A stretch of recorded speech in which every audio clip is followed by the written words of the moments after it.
وسلم کو غزوہ احد میں، غزوہ بدر میں، غزوہ خندق میں کس نے کامیابی عطا فرمائی؟ اللہ نے۔ زمین اور آسمان کا خزانہ کس کا ہے؟ اللہ کا ہے یا ولی اللہ کا ہے یا انبیاء اللہ کا ہے؟ کس کا ہے؟ تو سب کہتے ہو اللہ کا، تو جس کی چیز ہے اسی سے مانگا جاتا ہے؟ کیا خیال ہے؟ جس کا سامان ہے اسی سے۔ لہذا سوال اللہ کی، یہ کوئی دھوکہ نہیں ہے، یہ لائیو ہو رہا ہے، ریکارڈڈ ہے۔ جس کو بھی آ کر کے پوچھنا ہے صرف مجھ سے نہیں پوچھے، بلکہ اس روئے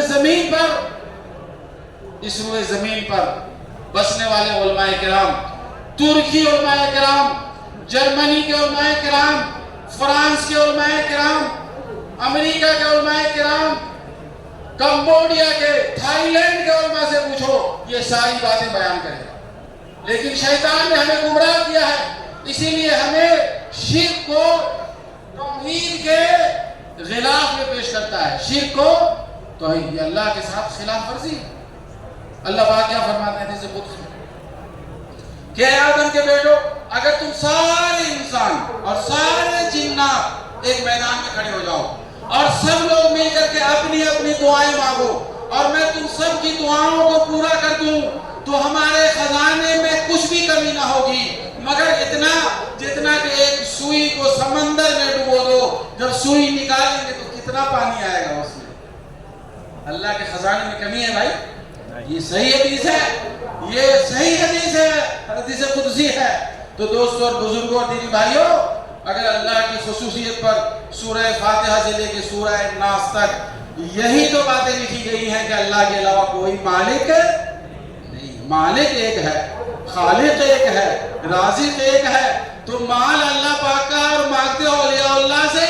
ارے تھوڑا بھی عقل رکھو دماغ میں، تھوڑی بھی سمجھ رکھو، اللہ تعالیٰ سننے والا ہے، اللہ تعالیٰ دیکھنے والا ہے، اللہ تعالیٰ جاننے والا ہے، اس کو کسی واسطے وسیلے کی ضرورت نہیں ہے، صرف اللہ سے مانگو۔ وہی اصل تفصیل اللہ۔ اور ایک بات نہیں ہے، قرآن کریم میں 100 آیتیں نہیں ہیں، 1000 آیتیں نہیں ہیں، 6666 آیتیں بتا دی ہیں کہ یہ کون و مکان صرف اللہ کا ہے اور مانگنا صرف اللہ سے ہے۔ مانگنا کس سے ہے؟ اللہ سے نہیں، صرف اللہ سے بولیے، صرف اللہ سے۔ جس کی پراپرٹی ہے اسی سے مانگا جاتا ہے۔ تو بھائی آج مجھے یہ ٹاپک دیا گیا، میں نے کل ہی وعدہ کیا تھا آپ سے کہ یہ موضوعات میں نہیں لاتا ہوں، یہ ساری ٹیم ہماری 30-40 بندوں کی روزانہ نکلتی ہے اللہ کے دین کی دعوت کے لیے۔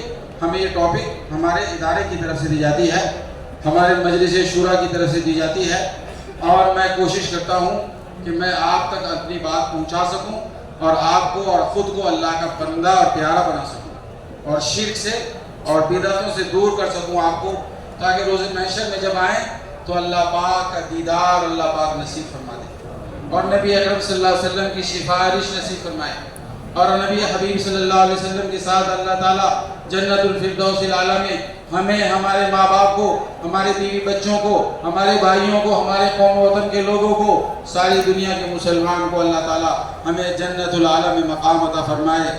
اللہ رب العالمین ہمیں توحید والا بنا دے، ہمیں اخلاص اور محبت والا بنا دے۔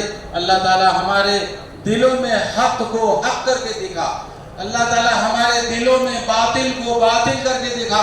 ذالک بان اللہ هو الحق، ایک ہی اللہ حق ہے، وان ما يدعون من دونه الباطل، اور اللہ تعالیٰ کے علاوہ جتنے لوگوں سے دعائیں کرتا ہے مسلمان یا غیر مسلم، یہ دعا باطل ہے۔ یہ دعا کیا ہے؟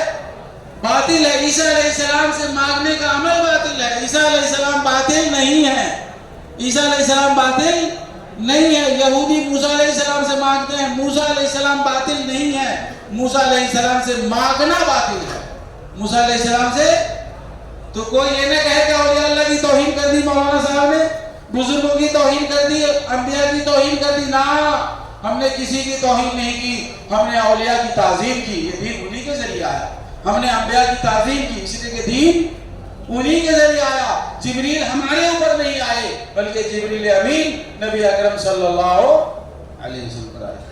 تو ہدایت کی دعا کیجیے، اللہم انا نسألک الہدی والتقی والعفاف والغنی۔